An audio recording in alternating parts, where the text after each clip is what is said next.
Well, these are not images from a disaster zone. These are actual scenes from the Ukrainian capital taken overnight.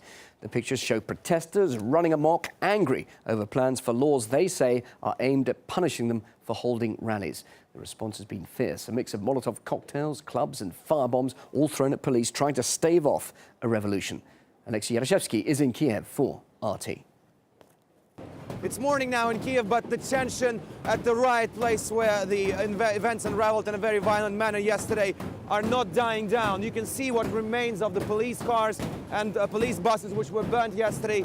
A pretty depicting picture of what happened here yesterday. Over there, just literally 50 meters away from here, are the police lines. The riot police, the special regiment called the Berkut there, trying to secure the governmental quarter.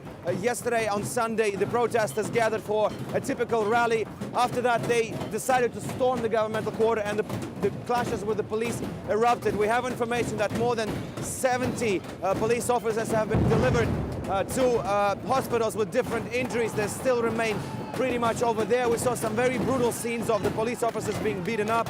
Also, there was some violence from the police. Reportedly, they used rubber bullets against the crowds. We can see from time to time Molotov cocktails, rocks and flashbangs are being thrown from both sides towards each other. Over the night, the protesters have managed to dismantle some of the pavement here, and they're using these rocks to throw them at the police. They're also using Molotov cocktails and different flashbangs, so it's pretty loud here. This is the live barricade with the protesters against the police. They're still here. We can see like literally several thousand people. The numbers are expanding as the day progresses. Really unclear where this is all going to go, but so far it's been very, very tense. The word on the ground is that the police may actually try to assault the barricade on the Independence Square, which has been there for almost 2 months now, and this may end in very violent scenario.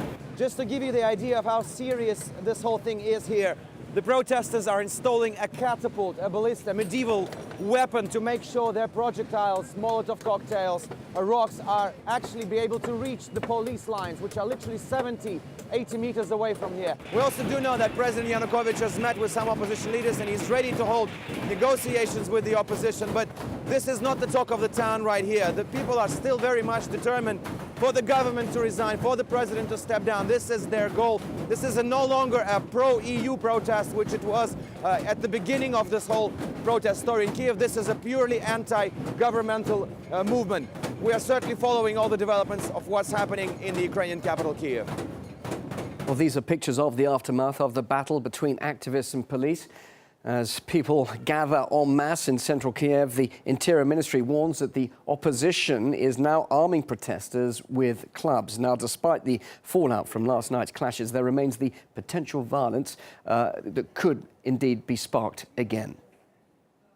Well, dozens of policemen remain hospitalized in Kiev with head injuries, fractures and poisoning by unknown substances.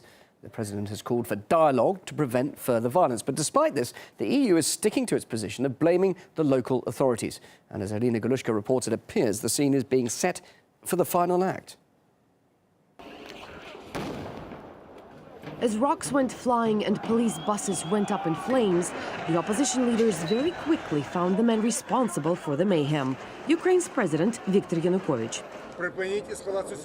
We demand that you stop the escalation of the situation, get the police off the streets, dissolve the parliament and call for early parliamentary and presidential elections. Do not repeat the fate of Ceausescu and Gaddafi. The fact that the riots were started by several hundred protesters hailing from the ultra-nationalist camp on the Independence Square seems to have been swept under the carpet. The police had to withstand a shower of rocks and Molotov cocktails. The government, an avalanche of criticism for using water cannons and rubber bullets to contain the raging crowd. The increasing tension in Ukraine is a direct consequence of the government failing to acknowledge the legitimate grievances of its people. The US will continue to consider additional steps, including sanctions, in response to the use of violence. And though the protest leaders and members chanted revolution much of the night, the West seemed indifferent for the open calls for a coup. Under these conditions, we don't want to live, we don't want to work. That's why we're going to change the power. The score is symptomatic. 70 policemen were injured, 20 protesters arrested. Cameras captured the scenes of the rioters' vicious attacks against the security forces. Yet, for the Western leaders and for the Ukrainian opposition, this seems to be the European way to solve Ukraine's internal political issues. We have European values, we have European principles, we have European rights that we must uphold in each and every European country. This type of pressure seems to be effective. Not even 24 hours after the riots started, President Yanukovych has already made concessions to the opposition, going as far as meeting with Klitschko. And backed by the rampaging mob in Independence Square, the Ukrainian opposition seems to be in a win-win situation, either by getting a change of leadership by force or simply forcing early elections. But with radical spirits now well and truly spilt in Kiev, the question is, would the opposition be capable of getting it back in the bottle? Irina Galushko, RT.